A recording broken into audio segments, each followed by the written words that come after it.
จะกล่าวเข้าสู่บรรยากาศของการเปิดพิธีอย่างเป็นทางการ พิธีเปิดงานเทศกาลบุญพระเวทบุญที่คนติด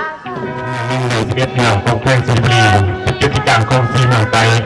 ทางจากห้องประกาศเพลงมาทางทิศใต้ประมาณ152ทุกชาติคนตัว1,000 ตารางกิโลเมตรได้มาตลอดปีโดยเฉพาะแม่น้ำคอนน้ำไหลน้ำยางน้ำพูนน้ำยามน้ำแร่น้ำขางและน้ำปูซึ่งมีความสามารถสร้างเป็นสุรสถานเพื่อแสดงนำเส้นทางหลักเลี่ยงขั้นทรงโดยสร้างการท่องเที่ยวและโนเลี้ยงชีวิตประจำวันของประชาชนเมืองตั้งเรามีที่ประมาณช่วงน้อย2,196.40 ตารางกิโลเมตรเขาต้องเพิ่มสำหรับขบวนที่ได้ขบวนเรือไฟสัญลักษณ์ตัวนี้การท่องเที่ยวแห่งชาติเพื่อช่วงบุกลาเฮาได้เปิดขึ้นกับเป็นการในวันที่2 เมษายนตุลาคม2017ตามมาเพื่อให้ปลาสัญลักษณ์การท่องเที่ยวของพวกเราที่มีแง่ในคือมีรูปที่ท่องเที่ยวธรรมชาติประมาณธรรมชาติครับน้ำตกต่างๆที่เรื่องแสดงเรื่องการท่องเที่ยวนักท่องเที่ยวมาสู่กับพอเรียนพบเรื่องท่องเที่ยวประวัติศาสตร์เพียงโตบุญหาแต่โดยขบวนที่สองเนาะมีการนำหน้าโดยกองดุริยางค์และเยาวชนที่เป็นรุ่นสืบทอดที่มีรุ่นสืบทอดยาวนานภารกิจปกปักรักษาและสร้างสรรค์ประวัติศาสตร์การคุ้มกันที่สังคมนิยมข้องผักเหาซึ่งได้มีสัญลักษณ์ยกช่วงหูซาทุนผักทุนปิวสะบัดเป็นเอกภาพพร้อมกันตอบจังหวะเสียงใส่จำนวนทุนของวัดซ่องในผลมาจากโรงเรียนประถมและมัธยมบนต่างๆกำลังแข่งในการต่อสู้ปกปักรักษาและพัฒนาสร้างสรรค์ประวัติศาสตร์ไปตามแนวทางของพรรคพยุลำแดงก็อุปสรรคยุ่งยากก็ได้ยากสาวนุ่มก็ได้ถูกสาวนมพันธาก็ได้สร้างต้องการสาวนมพัฒนาก็โดยขบวนอีเป็นตัวแทนของขบวนการบุญพระเวททีมที่ก้นใหญ่รับผิดชอบโดยการซีซ่าสุภูเลยมีการถามเท้ามีองค์กรบรรดาอำนาจการปกครองสังคมต่างๆและประชาชนบรรดาเผ่าต้องทำการห้ามโกงรวมกันในพระเวทเข้าเมืองเพื่อมาซื้อตัวปกครองเมืองให้ดูเด่นถึงต้นขู่ที่ก้นใหญ่มีการตกแต่งกระบวนการวางระบบท่านยาบุญที่ต้นใจและงานองค์ดีมีองค์พระเวทมีงานมาถีมีทุกใส่กันห้าทุกมีงานต้าหลีมีการผ่านเท่ามีองค์พลังบรรดาอำนาจการปกครองสังคมต่างๆและบรรดาประชาชนและประชาชนบรรดาเผ่าต้องผ่านห้างตรงกันเพื่อให้เข้าเมืองเพื่อมาซื้อตัวปกครองเมืองให้ดูเห็นถึงทุกผู้ที่ต้นใหญ่มีการตกแต่งขบวนการอย่างงดงามอลังการมันทั้งหลายมีใบกำหนดเอาบุญพระเวทเพียงทั้งหมดใน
สดควรซื้อ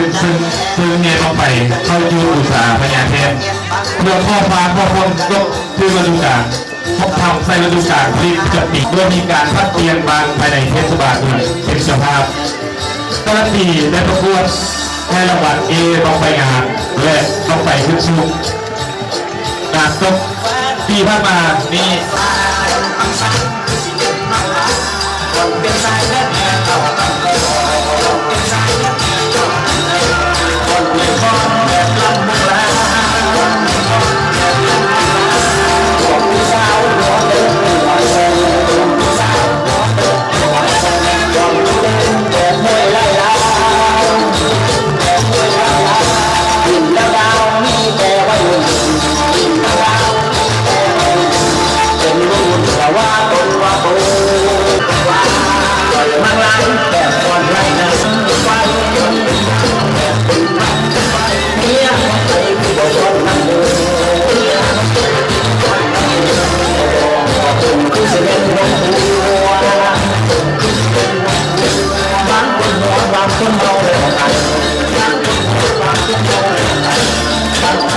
มีมาเต็มทุกงานแล้วและเป็นงานบุญที่ใหญ่เป็นกิจกรรมที่มีดาทางน้ำที่ประดับเสริมสร้างความเบิกบานมนต์ซื่นให้แก่บุญประเพณีบุญออกพระเจ้าปางวรนาถ แต่สำหรับชุดนี้มีความหมายว่า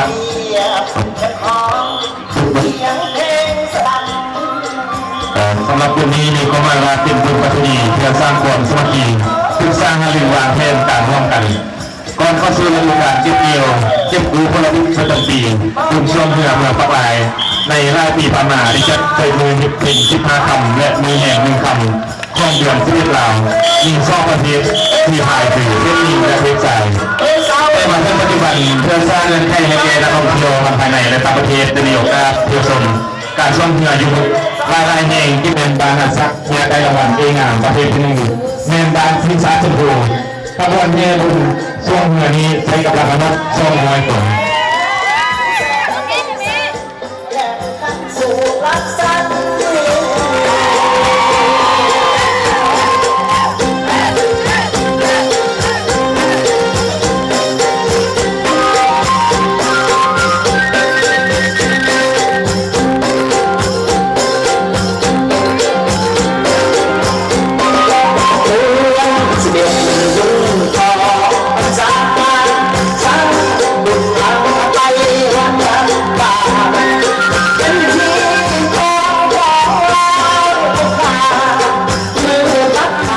อย่างแน่แน่ดำรงชีวิตการไม่เรียกงานต่างๆรวมกัน เป็นเอกภาพกันถ่ายใจการนำพาเข้าผักต้นไม้ตลาดพร้อมกันปกปักรักษาและสร้างสร้างพัฒนาบ้านเมืองต้องผลให้กลายเป็นเมืองพัฒนา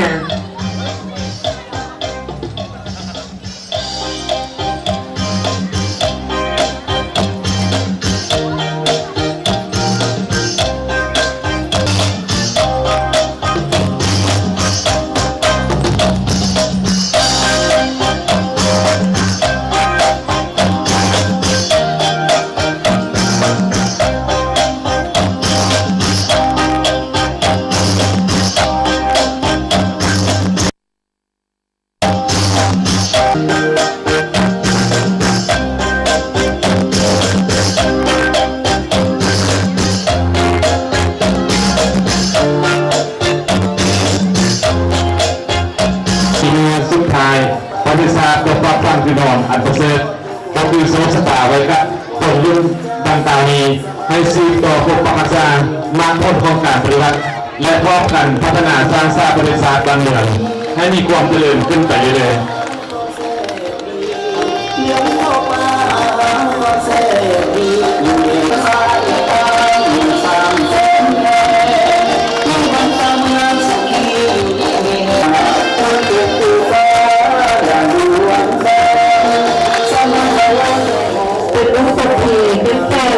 กำลังตั้งใจ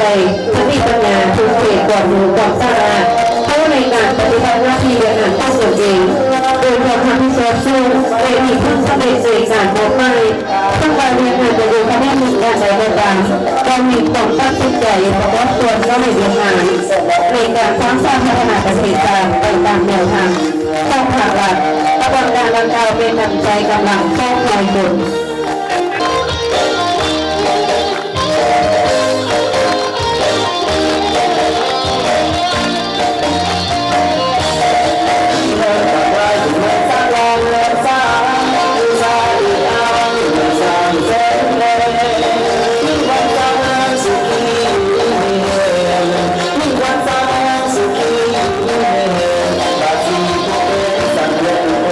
สินค้าเป็นต้นเงินปลูกสลีปลูกข้าวมันต้นและปลูกกระถิ่นตัวต่างๆเลี้ยงสัตว์ใหญ่น้อยและเป็นกุ้งและเป็นสางถ้ามาในเรื่องมีครอบครัวตัวแทนในการปลูกการเลี้ยงไร่ครอบครัวจะมีไร่ครอบครัวการเป็นครอบครัวทั้งมีว่าล้วนแล้วได้ทำให้ชีวิตการเป็นอยู่ข้อประสุนชาวเมืองมากมายได้รับการพัฒนารับมือรับดีขึ้นเลยในทุกวันนี้นำใช้กำลังคนทั้งหมด200 คน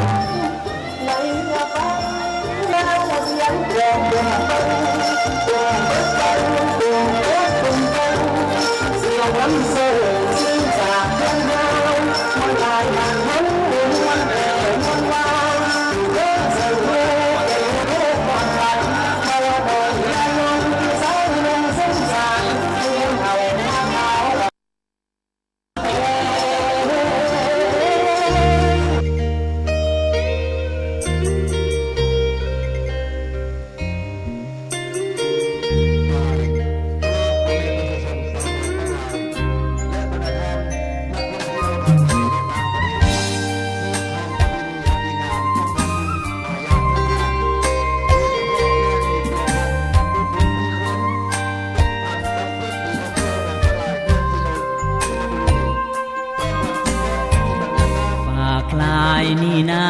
งามเหลือขนาสายน้ำลายไหลผ่าข้าเคยพึ่งพาใสเคยมีคนรักสลักฝังในดวงใจแม่นใดพัดพากเจ้าไปอยู่ดินแดนใดฟังใจบ่หาลายเจ้างามสมคำลือสาหวงสมทุกทั่วหน้าไปมาเวยามเที่ยวสมต่างก็ก้าวขานสุขสำราญและแสนอุดมธรรมศาสตร์ปากลายงามสมเหมือนเพชรในตมสมในอุลา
ทั่วพัก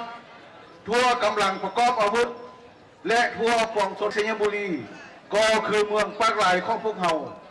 พวมซุ่มใส่จัดตั้งมติกองประชุมใหญ่ครั้งที่10ของพรรคปากหลายอย่างตั้งหน้าโดยปฏิบัติตามฮี12ของ14กระแจกกระจายเฉพาะบานไฟบานเหล่าที่มีเงื่อนไขเท่านั้นมาถึงปี2018นี้ยกระดับบุญดังเก่า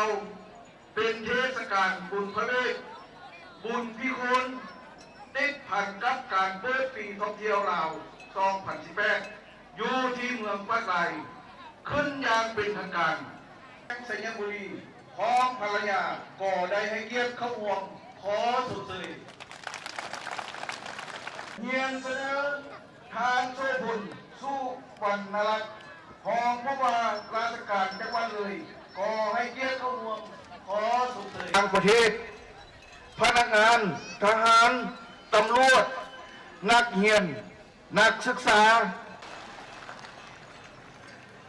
ต่อไปข้อชื่อเป็นเกียรติเฮียนเซินทานนางพิมพ์ประภัยสุขราชหองเจ้าเมืองพร้อมคณะฮับพิซอบกะเกียรติท่านพงศวรรณทิศวงศ์เจ้าแขวงสัญบุรีที่เคารพและนับถืออย่างสูงเรียนท่านบุญรับแสงอภรณ์ท่านการนำขั้นแขวงขั้นเมืองแขกที่มีเกียรติทั้งภายในและต่างประเทศท่านยิงท่านสาลงของท่านเจ้าแขวงฉบับเลขที่1426ทับจคสญลงวันที่28พฤศจิกายน2018ว่าญบุรีเฉพาะเมืองปักลายแม่นกิจกรรมเทศกาลบุญพีโคนประเวท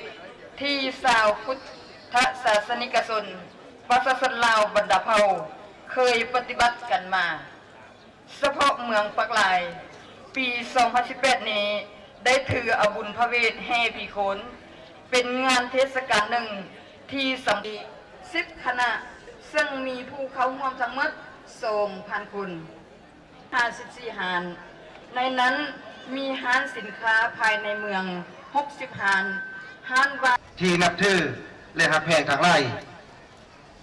มื้อนี้องค์การปกครองเมืองปากลายและมีความสามัคคีกันจัดงานเทศกาลบุญพระเวทพี่โคนและเปิดปีท่องเที่ยวลาวปี2018ขึ้นอย่างเป็นทางการณในโอกาสสุดที่มีความหมายความสำคัญนี้ท่านพงศวรรณสิทธวงศ์เจ้าแข้งสัญญบุรีที่ให้เกียรติเข้าร่วมอบอุ่นในงานของพวกเขาในครั้งนี้อย่างสุดอกสุดใจขอชมเชยและเที่ยวชมงานเทศกาลบุญพี่โคนของชาวเมืองปากลายในครั้งนี้การจัดงานเทศกาลบุญพี่โคนของเมืองปากลายท่องเที่ยวทางประวัติศาสตร์ปุณณสถานเก่าแก่ที่เป็นเอกลักษณ์ของเมืองทีครั้งนี้จะดำเนินไปด้วยผลสำเร็จอันจบงามตามระดับขาดไม้ทุกประการท้ายนี้ขออวยพรให้การนำพักรัฐแขกเอาฝั่งร้านหัวไผ่เลยแหละเอานี่เอามันนี่ดิหวังมา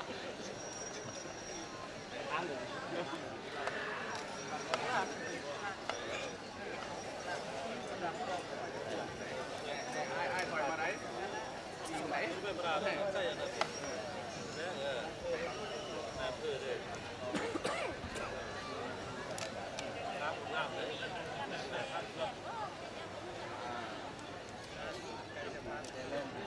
ได้แล้วเนาะนับเด้อ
ใจ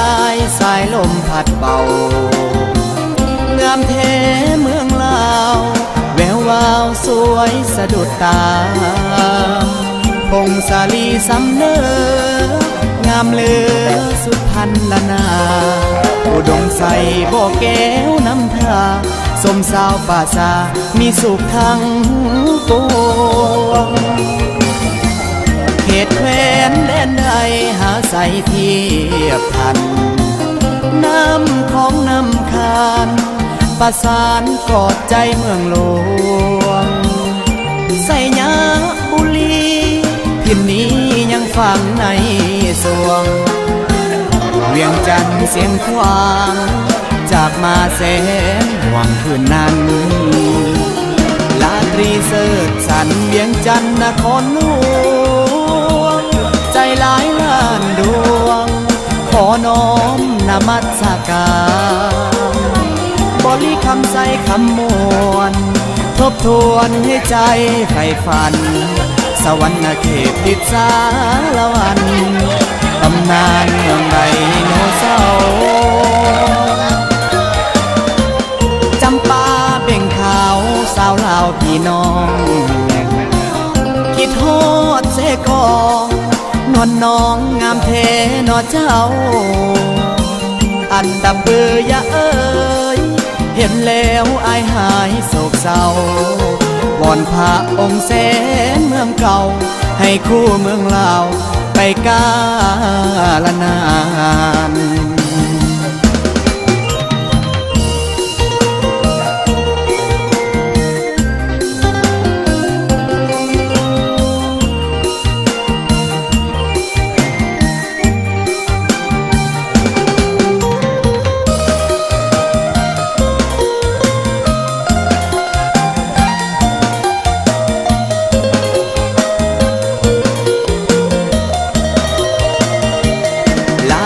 เสิร์ชสันเวียงจันทร์นครหล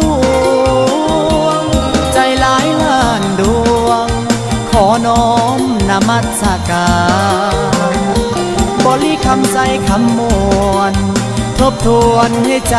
ใฝ่ฝันสวรรค์เขตดิสาละวันตำนานเมืองไดโนเสาร์จำปาเบ่งขาวสาวลาวพี่น้องคิดฮอดเสกองนวลน้องงามเท